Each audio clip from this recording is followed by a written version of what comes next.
Alright, welcome to Game Development with Scratch Lesson 4. We're going to be continuing off our kind of story game, I guess you could say, that we made last lesson with the dragon, the cat, the button. Follow along if you like, or, just listen and learn and do whatever you want and make your own project using what you learn. Take it however you like. Alright, let's head into Scratch, obviously. Let me full screen this. Took a little bit of a while. Okay. And so this is what we have so far. Just to recap, let's look what happens when we run the code.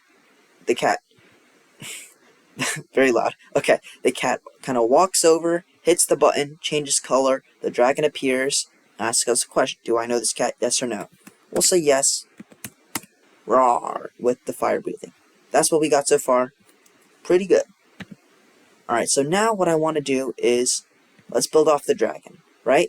So, right now we have if answer equals yes, then do this, right? So now we're going to have another if this, then this. We're going to do if, I'm going to duplicate this, just so you guys know you can do that, right? You can duplicate things. Duplicate this, and now we're going to say answer equals no. Then, say, okay, I will let you have a treasure map. Ooh. Okay. Alright. I will let you have a treasure map. I was just thinking on how I wanted to approach this. Alright. So now that we have that, we need a treasure map. Let me see if they have one in the sprite library. If not, we can just import one. And what's something that looks like a treasure map? What could we use? We'll use this laptop. Fine. Sounds good. Okay? And we're going to initially want it to disappear. You're going to initially want it to be hidden. Okay, so that's why we're going to have our one green flag clicked, hide, and go to its location. Remember to do that. That's very, very important. Okay? Set its location, set it to whether you want it shown or hidden, and that will help set up your sprite. Now, it doesn't have any extra costumes. Let's see. Let's make a new costume. Click out of that. Sorry, computer's acting up. Alright. Nice, we have our laptop. And I want to try and make it golden. I want a golden laptop. Can I make gold in this? It's kind of golden. There you go. Alright. So now we got our fill. We'll use our paint bucket. We'll make that. Oh, no. Sorry. Man. There you go. That's kind of close to gold. Okay, we'll do this. Now we've got a golden laptop. Okay? And now we're going to draw. We're going to do a little bit of art stuff, okay? I'm going to fill this in, make it the color red. We're going to put a little X, right? X marks the spot. We're going to make our treasure map here. X. And now I want to use black. And we're going to do dots.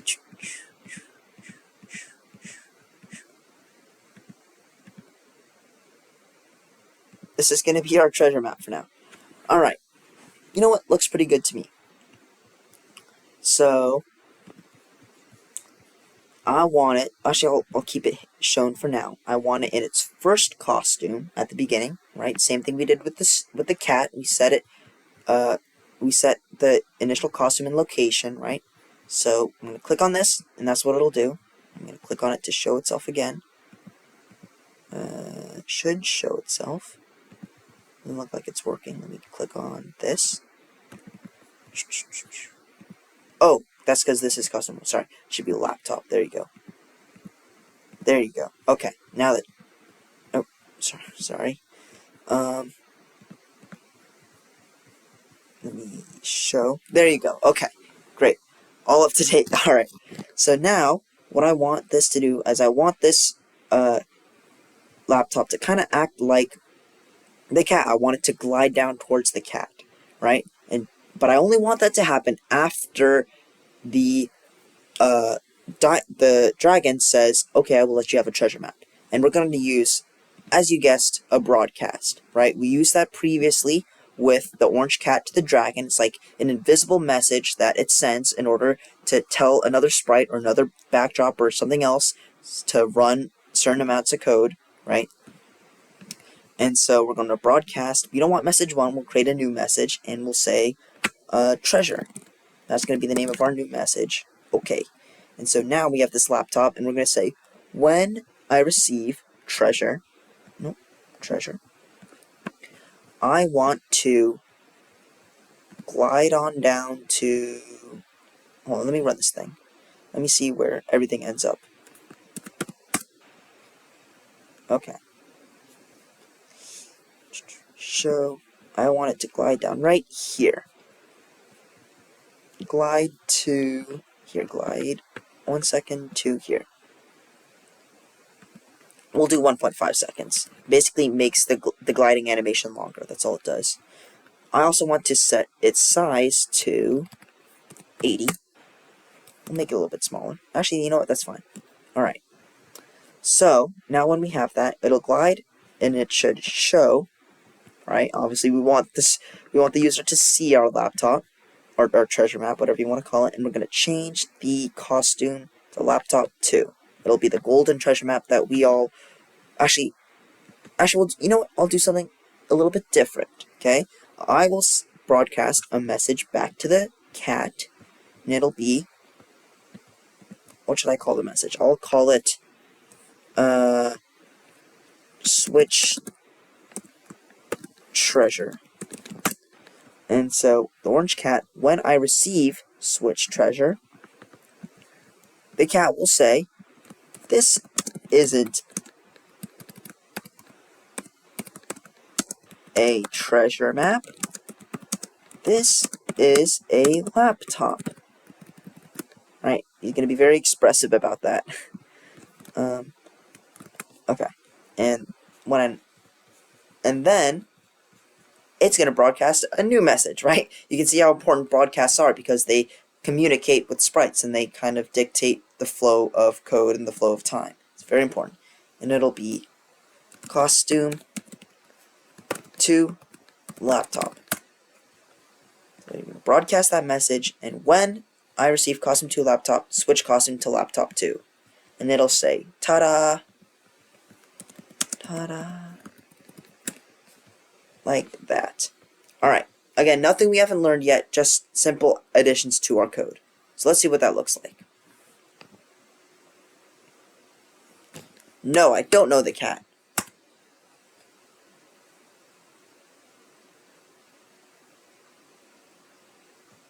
Just like that. And now, actually, I'm going to make it show first, and then glide, because I just realized now that you don't see the gliding animation, and I want the user to see the gliding animation.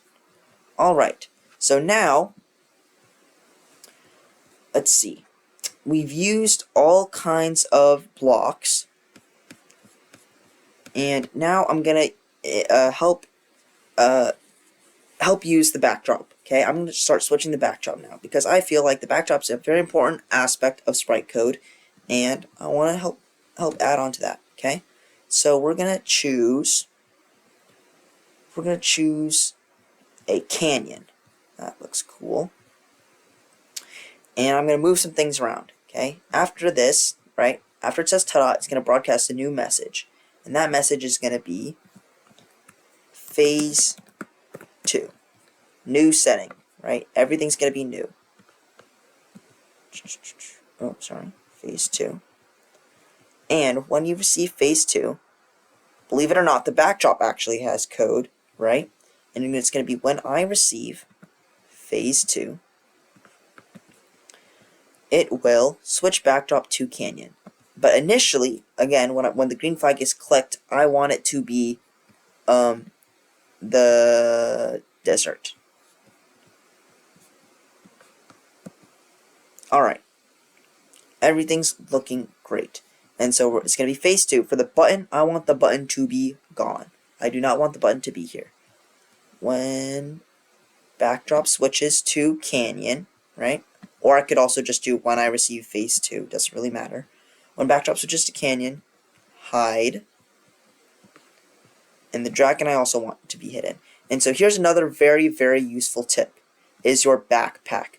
Your backpack is just places where you can store code, you can store sprites which also have code, you can store all kinds of stuff. And so what I'm going to do is I'm going to take this, I'm going to drag and drop it into my backpack, and now I have that code in my backpack. I can also drag and drop it onto sprites, into backdrops, wherever I want the code to be copied to.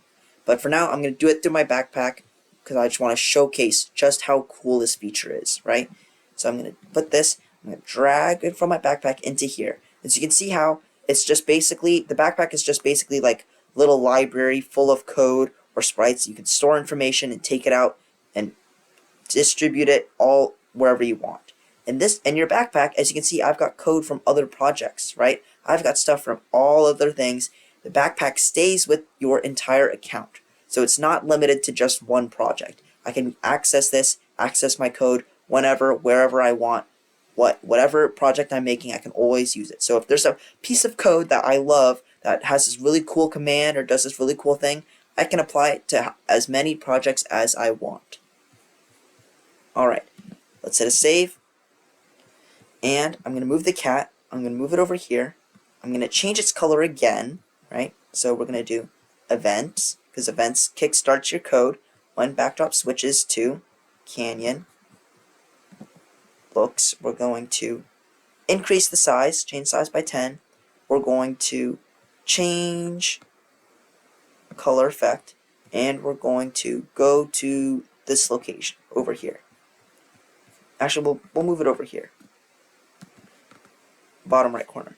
Go to there, and since this looks kind of awkward, it looks like it's looking in the wall, I want it to face in the opposite direction. I want it to face like this, but I don't want it upside down. So what am I going to click?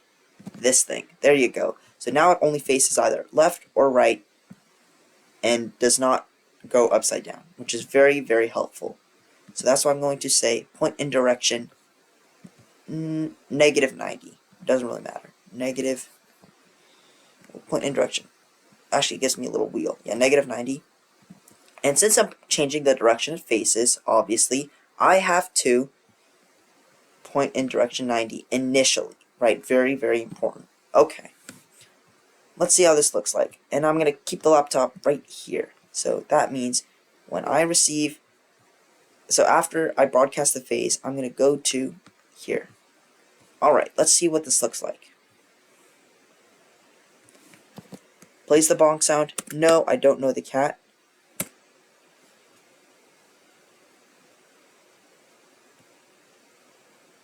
Ta-da! And I end up here. Perfect. Alright, I also forgot to mention that I need this to show. I need this to show. I need the button to show. Alright, so, but for now, I haven't really done much. All I've done is just help advance the story.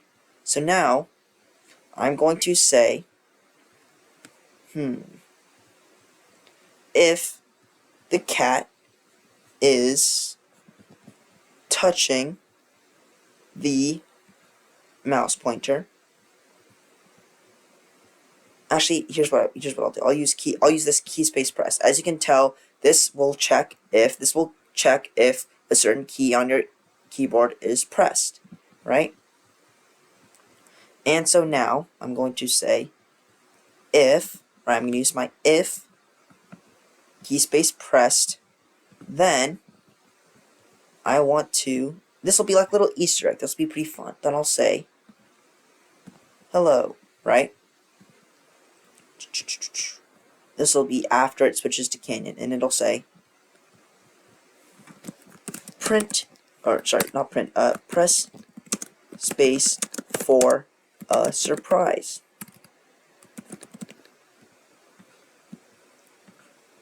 Instead of saying hello, I'll say surprise. So this is another important key. Right? I just did that just to help you get exposed to this. So this key what this does is, as you can tell, it'll kind of give you like a true or false, right? If you've done coding before, you'll recognize like it as a Boolean, right? True or false. If the key is pressed, then it'll do whatever's in this block. If this, then this. And you know what? I'm going to use the wait second. We'll wait 1 second and then say surprise. So wait a second, as you can tell, manages the flow of time. It waits, right? It takes a little longer, okay? Alright. So as you can see, we didn't really do more new stuff, but we did introduce the new key space pressed, which for this lesson, again, isn't really anything crazy. But all I've done, as you can see, is I've advanced the story. I've implemented a bunch of new, well, I wouldn't say new, I've implemented a bunch of different blocks from different categories, and I've combined them into a little bit more of a fluent game. As you can see, I'm incorporating all different types of aspects of Scratch, and this is why it's so great, okay? I've used costumes, I've used backdrops, I've used different sprites, I've used shown, I've used its direction, and its size, and its color.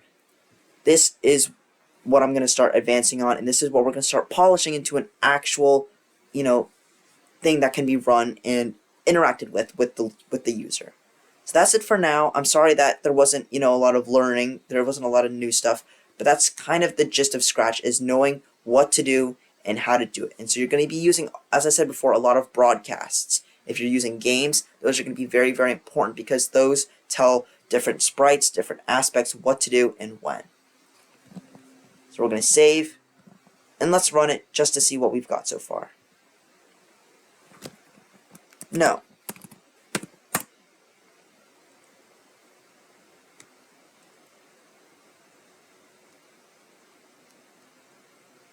Perfect. That's all we need to do for now.